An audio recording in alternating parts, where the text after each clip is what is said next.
A wife is supposed to be a supportive partner to her husband, but if she disobeys, it could lead to divorce. My husband James took my credit card and spent a lot of money while I was busy working. They were enjoying a vacation abroad, and I felt very disrespected. Angry and upset, I started thinking of a way to get back at him. My name is Karen Gillan, and I used to be a famous actress in the United States. I shone brightly in Hollywood, charming people all over the world and making news internationally. My fame was huge.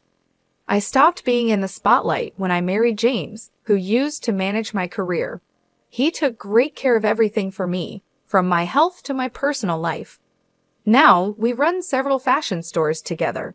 I stepped away from fame when I was 23, even though I was very popular at the time. This decision caused a lot of media attention and disappointed my fans, who begged me not to leave. There were a lot of rumors and stories in the newspapers. Despite all this, James and I married happily, and everyone supported us. Just before I retired, I started my own fashion brand, and now James works for me in finance while I lead our business. Life seemed perfect, but recently James has been acting odd. He seems tired and down all the time. I asked him if something was wrong at work, knowing he tends to keep his problems to himself. I often checked on James because he's not the type to talk about his problems. He waits for me to help him out. Even though it was a bit hard for me, I didn't mind because he had dealt with my difficult situations in the past. I always appreciated his help more than I got annoyed. One day, James suddenly said, "I'm sick of just following your orders." His words surprised me. I had no idea he felt that way. James sometimes said harsh things when he was stressed from work. He tried to act strong there, so he probably felt he couldn't express his frustration anywhere else. I remembered how I used to snap at him when I was an actress, so I could understand his feelings. But still, his words shocked me, and I found myself shaking. I've been holding back. Karen is always busy, and I'm just there to support her, he continued. Even though James earns well, he's still an employee at our company, and I earn more than him. But I never thought that who earns more should matter in our marriage. His complaints really threw me off. Even when you come home, you're all about work. When we go shopping, you just buy whatever you want.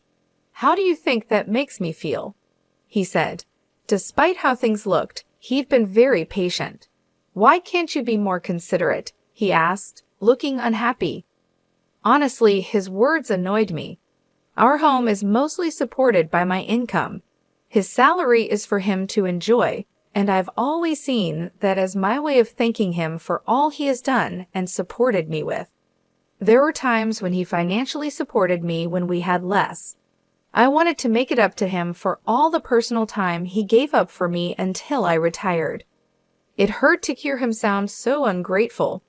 The things I buy are from the savings I manage. If anyone is making sacrifices, it's me. This thought made me angry. Karen, you're too free. I want more time off and to travel leisurely, James said. The salary's good since joining the company, but there's just no time. I left showbiz and joined your company to support you, Karen. Don't I deserve more gratitude? Stop putting your own time first and give me a break. When I retired from showbiz, James continued working as a manager. But once my business started doing well, he wanted to work with me. He said, "If I join the company and stay by your side, Karen, you won't be lonely. I want to be there for you." I wanted to spend time with him, so I let him join. I never asked him to, so I don't understand why he's treating me like this now. Is this life not enough for him? Isn't he being too selfish?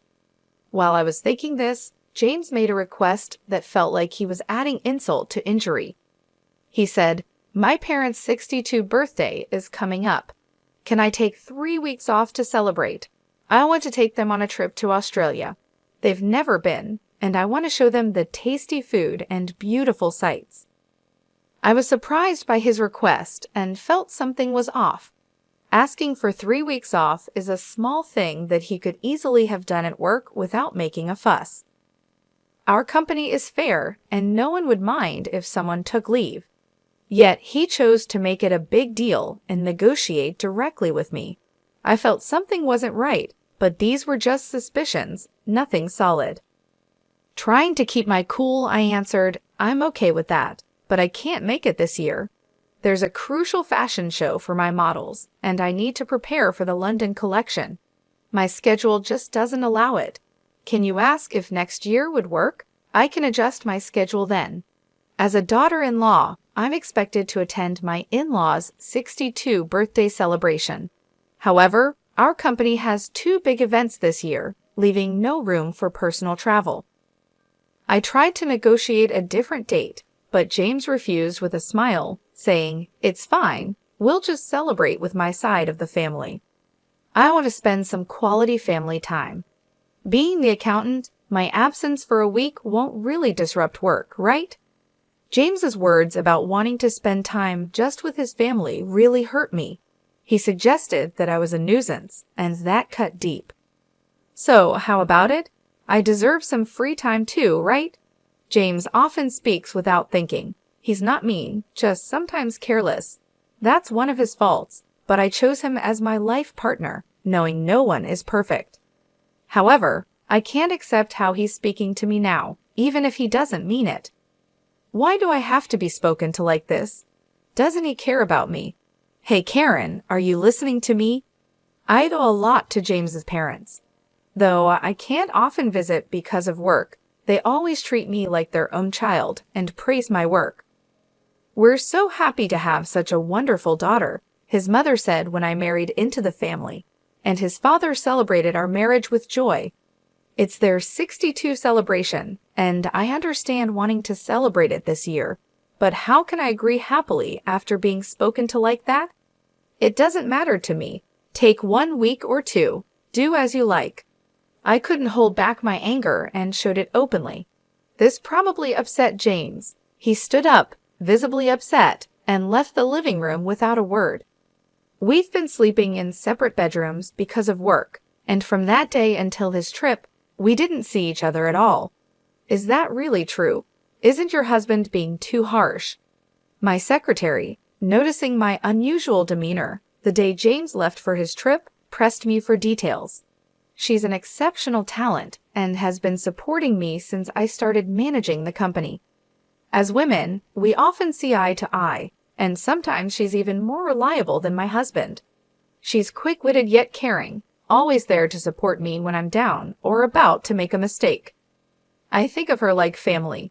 She looks up to me like a real sister, and I often share my thoughts with her. Her advice is wise beyond her years and always helpful. This time, she noticed something was wrong and kindly asked me about it. At first, I hesitated to open up, but then I realized that keeping it in could affect my work. I decided to tell her everything that had happened up to today. She looked really angry when I told her. "If I were you, I'd have given him a piece of my mind. You've been too soft on your husband, boss.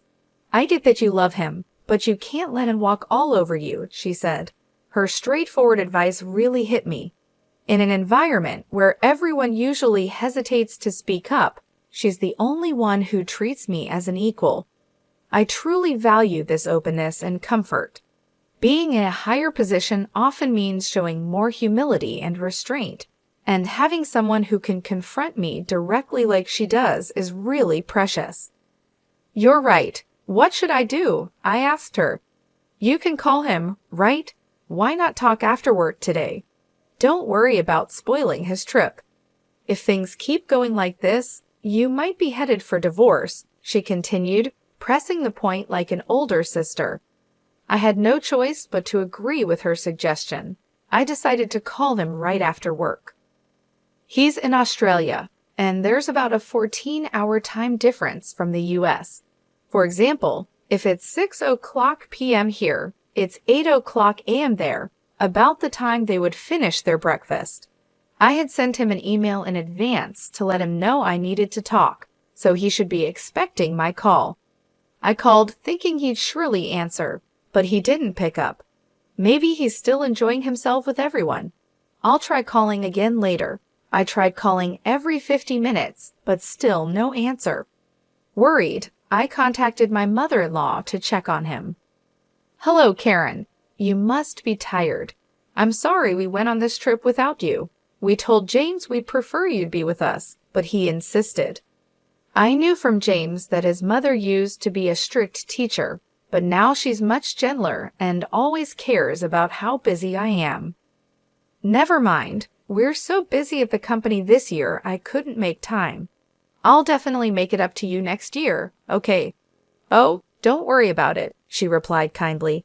"Just having this wonderful trip as a gift from you is more than enough for us." Her words, warm like a smile, seemed strange to me. "Wait, a gift?" I asked, confused by the term. She seemed surprised by my question. "Oh, isn't it? James told us this trip was fully paid for by you since you couldn't join." I couldn't help but shout in surprise over the phone. Realizing I didn't know anything from my reaction, my mother-in-law quickly explained, "Isn't this the trip Karen arranged? James paid for everything with Karen card, so I thought it was from you." The trip included James's parents and his sister's family, 6 people in total. The flight alone cost about $2,000 per person minimum, and with other expenses, it easily exceeded $22,000.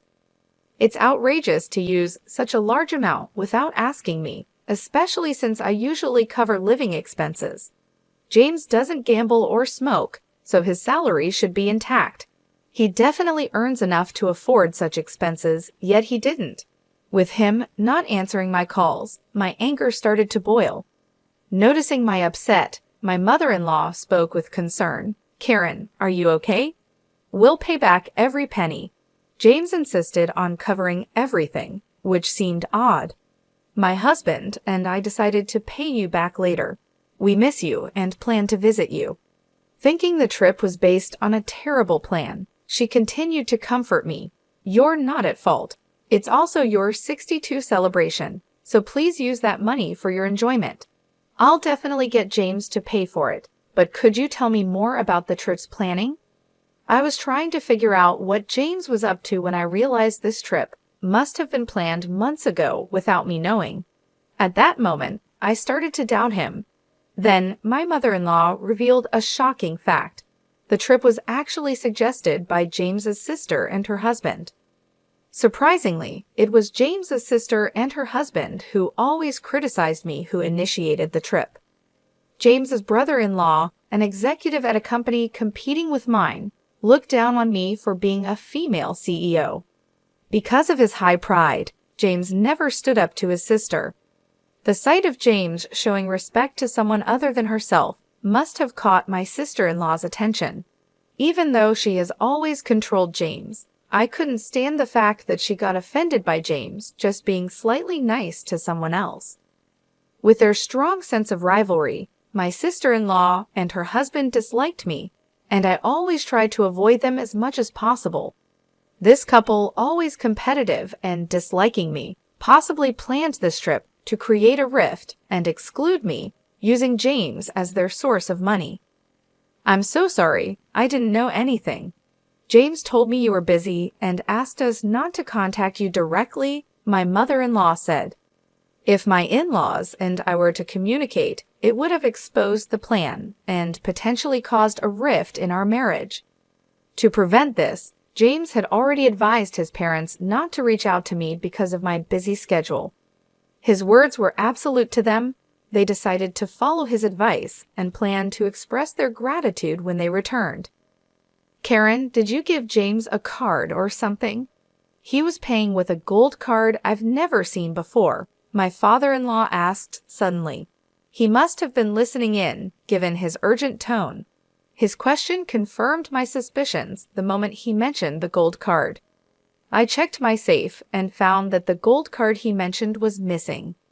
This card is crucial for our company and only James, and I knew the safe's password. I never thought James would steal from the company, but it was clear he had taken the card. As the finance manager, he could easily change the records. Realizing he was misusing company funds, my anger grew, and I told my in-laws what had happened. They turned pale with shock. What should we do? Are we part of this theft? We'll go back with James immediately. We're as guilty as he is, even if we didn't know. My mother-in-law panicked. My father-in-law, who always takes his responsibilities seriously, agreed, we'll accept our punishment once we're back. I shook my head, disagreeing. No need for that. You were just tricked by James. You're not at fault, but I can't let James and his sister's family get away with this. We don't need punishment, but could you help me with something? I continued. I ignored James' actions until now, and that's my fault. He's taken me for granted, thinking he can just apologize and get away with it. This isn't just a personal problem. It's about the company. We need to teach him a lesson. All right, we'll do whatever we can to help, they responded. So we began planning how to get back at James. I was surprised by my own cleverness, but my love for James had turned into hatred and anger. Initially, my in-laws were hesitant about this harsh plan, but as parents, they finally decided to stand by me. Just as we were discussing this, James unexpectedly called. I ended the call with my in-laws and picked up James's call. What's up? We're enjoying a family-only trip, so what's this important talk about? James's sarcastic tone irritated me even more. You took your time calling. Did you go a little wild, huh? No way, just having drinks at a nearby bar with Mom and Dad. This confirmed he was lying. I had just spoken to his parents, and there was no noisy bar sound in the background. Besides, they had no reason to lie to me. He was probably out causing trouble with his sister's family. His words cooled my feelings for him completely. Oh really? By the way, James, you haven't been messing with the company's expenses, have you? His attitude changed instantly at my unexpected question. What's that all about? His tone, usually lighthearted, turned dead serious. Was this his true nature? Seeing his attitude shift as if he now saw me as an enemy, I faced him with equal firmness. Just checking, since there will be an audit at the company soon. Are you suspecting me? His defensive reaction showed his guilt. I couldn't help but laugh at his poor response. What's wrong? I was just concerned, and you're talking about suspicion. Did you do something wrong? No, anyway, the house isn't in a mess when I get back, right? Realizing he was digging himself deeper, he suddenly changed the subject. His actions only made him look more suspicious. I was almost impressed by his foolishness. Who knows? I've been busy with work too. Give me a break. I hate coming back to a dirty house with bugs. A wife is her husband's maid. Disobey and it's divorce. Even our executive says that to his wife. Looks like I might have to do the same, right? You wouldn't want that, so keep the house clean. I had never seen him getting along with the executive. His current words were probably all his own thoughts. But aware of his weaker position, he used the third person to express them. His patheticness made me sigh. Sure, I'll keep that in mind. There was no need to talk to him any longer. James clearly looked down on me, even embezzling company funds. Embezzlement is a serious crime, and I could take him to the police.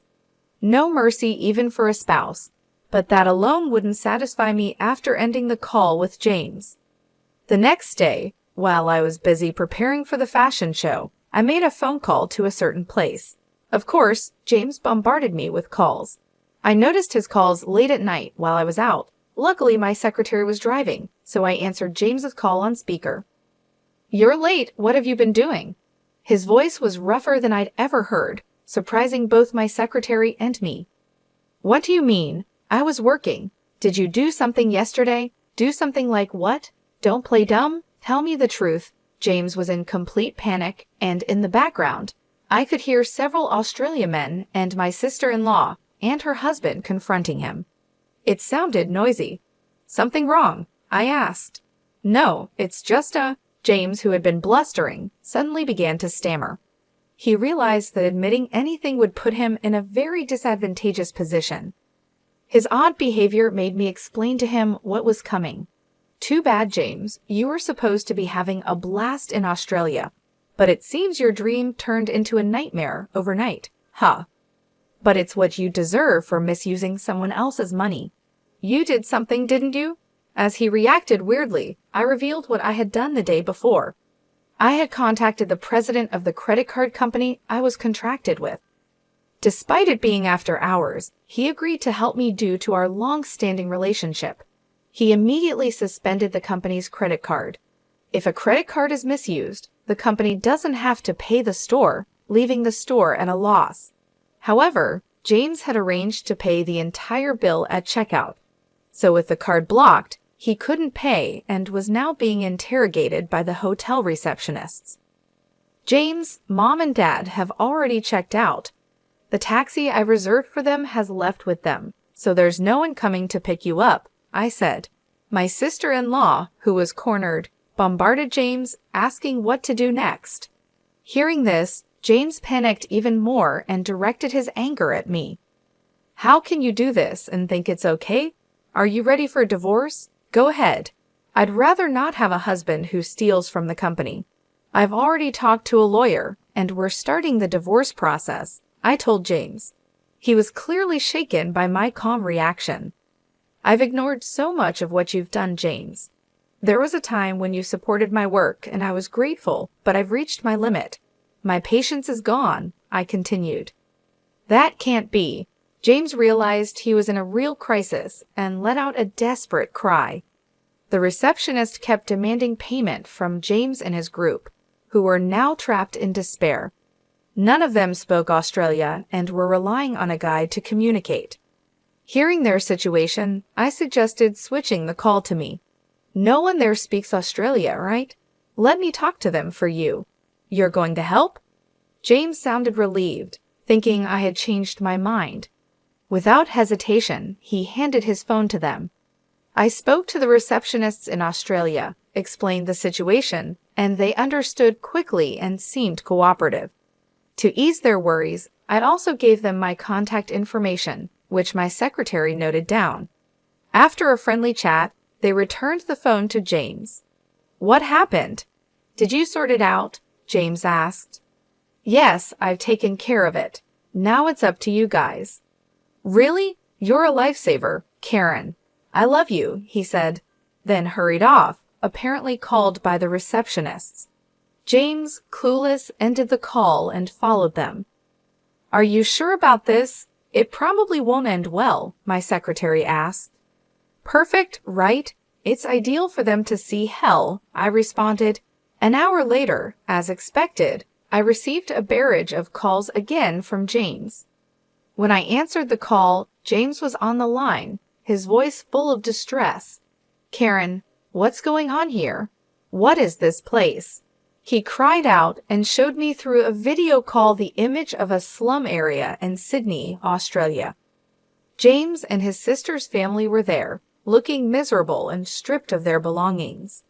They had been taken to what's considered the most dangerous place in Australia, which was completely unexpected.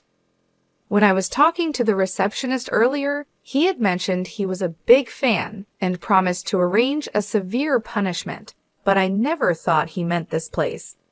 I couldn't help but laugh at their predicament. Lucky you're still alive in Australia's most dangerous place. It's a miracle, really.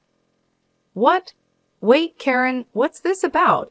Explain yourself and come help us right now. James pleaded. Since it was a video call, they could probably hear everything clearly. Behind them, many homeless people were surrounding James and his group, causing chaos. You guys were causing trouble for Karen. You reap what you sow. Time for reflection, added my in-laws, joining the call unexpectedly. Mom, Dad, what are you doing? James was shocked. A friend of Karen flew us back in a private jet. We returned to the U.S., and Karen picked us up. We realized you were trying to set Karen up. We asked her to do as she pleases with you guys, they explained. As they said this, the onlookers behind them started confronting James's sister and her husband. The people living in this rough area were ruthless. If you wore anything valuable, even women were not spared. They raised their voices while on the video call. In such a dangerous neighborhood, it's no surprise they became perfect targets. I addressed the crowd in Australia, loud enough for them to hear, telling them these men had been using my card illegally and had treated me horribly. I encouraged the locals to do as they pleased with James and his group, and they eagerly agreed to give them a hard time. Suddenly, the call ended, probably because someone snatched the phone. After that, James and his group were stuck living in the harsh conditions of the slum, treated poorly by the locals. Without money to return to the U.S., they were essentially trapped abroad. I later confirmed with the hotel receptionist that an acquaintance of his, who was a leader in that slum, had agreed to look after James and his group. In return for his help, I promised to treat him to some good liquor the next time and assured him not to worry. They made a deal to keep James and his group safe from life-threatening situations. In return, I agreed to perform at that hotel, something I hadn't done in a long time. The receptionist mentioned that a live performance video of mine, the only one I ever released, was still his treasure. He invited me to stay at their hotel and sing for them, promising VIP treatment. Following this, I successfully got my revenge on James and his group with the help of the men from the hotel. I also managed to divorce James. I felt refreshed and have been enjoying life with my in-laws. James's sister and her husband were fired from their jobs for unexcused absences. Their phones were taken by the locals, leaving them without a way to contact anyone. My in-laws explained the situation well, so it didn't become a police matter, and no one seemed to care about them. Thus, my ties with James were completely severed. Since then, I've been focusing on work and living a happy life. Occasionally, I call the receptionist to check on James and his group. They're still living in tough conditions, but I don't feel sorry for them. I asked to spare their lives, and now I'm enjoying my life to the fullest.